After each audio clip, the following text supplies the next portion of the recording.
متابعيني الكرام، حميد ومرتضى طلعا بلايف مشترك قبل قليل ليظهرا بالأدلة أن روبي لم تعد ترد على اتصالاتهم وتبخرت. وقبلها تمسخر حميد على روبي وسألها قائلا ماذا ستفعل بنقود الجائزة؟ أما مرتضى فكان كلامه جديا وقال أنه خائب الظن في صداقتها لهم. للمزيد من التفاصيل تابعوا الفيديو للأخير وتابعونا لنوافيكم بآخر الأخبار والمستجدات. طق بوجهك حتى لو تشوفوا الناس 5000 100,000 نفس تصرفاتها هاي تشوفني بالواقع اتصرفها وياك، نفس هذا كلامي شوفه احكي وياك بالواقع. فواحد لازم يكون على مبدأ واحد. عوف هيك من خرب الجائزة. بس روبي بتاعت امك ايش راح تاخذين بيها من السيارة؟ روبي علي ان شاء الله اذا فتحت مشروع خلي لي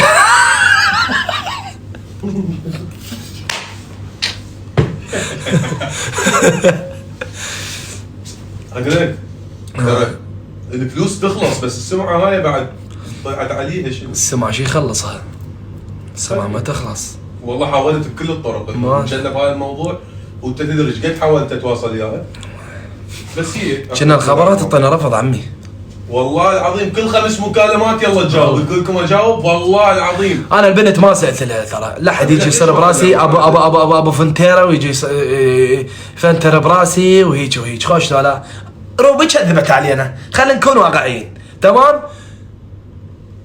لا حد يجي براسي ويقول لي لا قم انا اصرخك براشدي.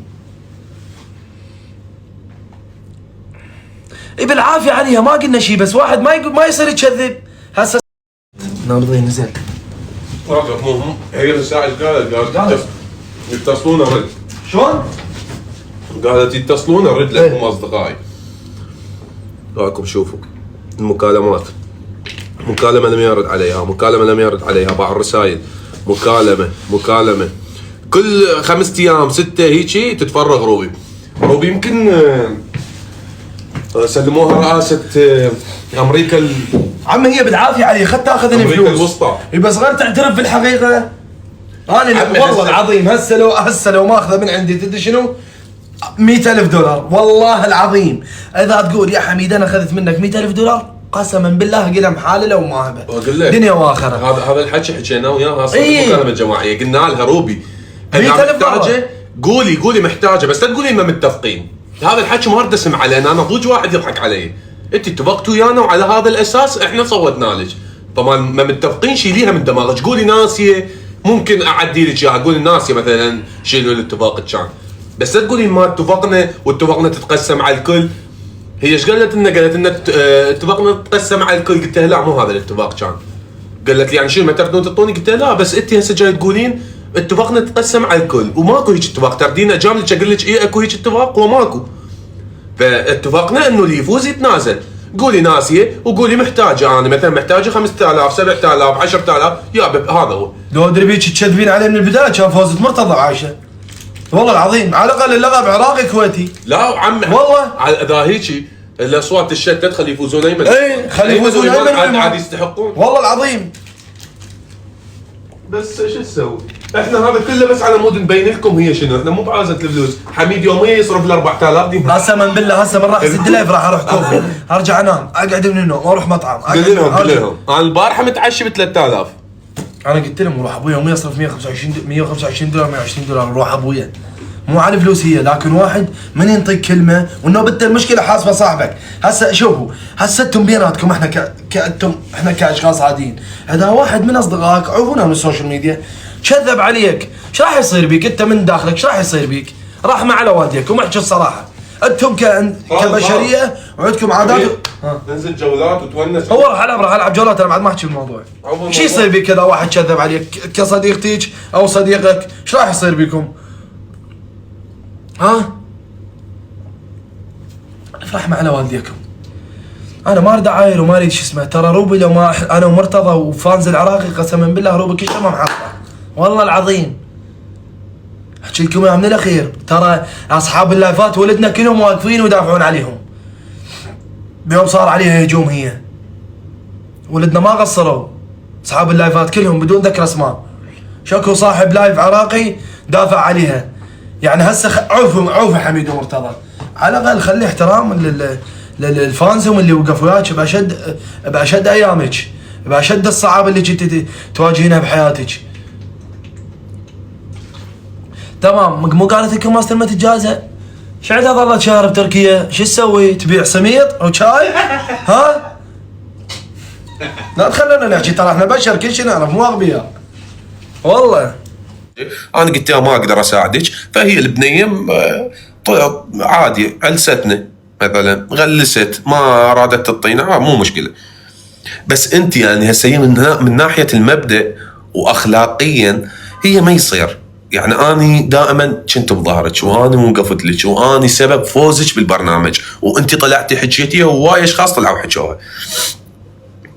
الفضل لله، بس اني سبب كنت، وكل الناس تشهد. بغض النظر عن اني، زين اليكس ابن بلدك اجا وصوت لك، ورحنا طينا صوت سالب الايمن وايمان، وهم يستاهلون كانوا. وانا قلتها حتى من صوتت لهم سالب، قلت هم يستاهلون، بس انا احب اشوف اصدقائي يفوزون.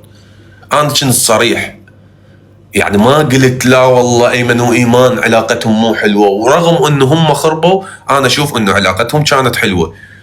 بس تعرفين انتي وكل الناس تعرف انه الشخص من يغادر البرنامج، يعني يا اما احد الاطراف يختلف، يا اما الفانز يدخل بيناتهم. فما اريد اتطرق لهذا الموضوع، احنا بعيدين عنه. فانتي من باب الاخلاق ما ترهم، من باب المبدا ما ترهم، من باب انه انتي مثلا مستصغرتنا. انا هسه من طلعت جاي احكي، الله شاهد فكرت يمكن 5 6 مرات 7 مرات بيني وبين نفسي، قلت لا ما اريد استعجل وما اريد.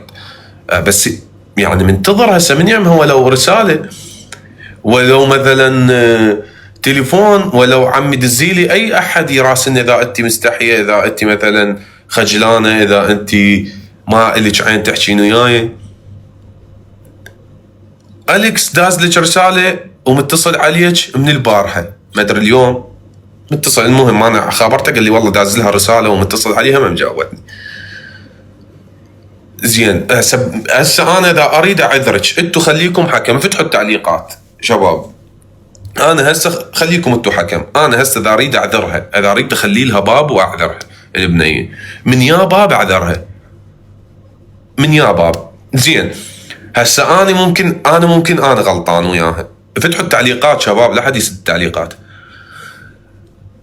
انا اذا اريد هسه اقول انا غلطان، اغلط نفسي. تعالوا هسه ساندرا مو صديقتها كانت؟ ساندرا طلعت بلقاء قبل كم يوم، شفت انا المقطع بالتيك توك، قالت انه كانت اكو بنيه كانت صديقتي بالبرنامج، لما طلعت شفت وجهها الثاني، طلع عندها وجهين.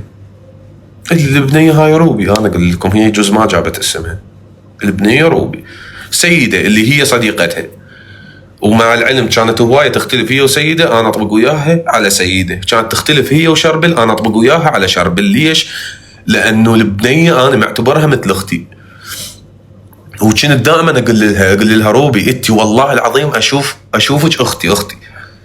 يعني لو حتى مره من المرات داز لها بصمه، او يمكن بلايف. في النهاية إذا عجبكم الفيديو دعوا لايك واشتركوا في القناة، ولا تنسوا تفعيل الجرس.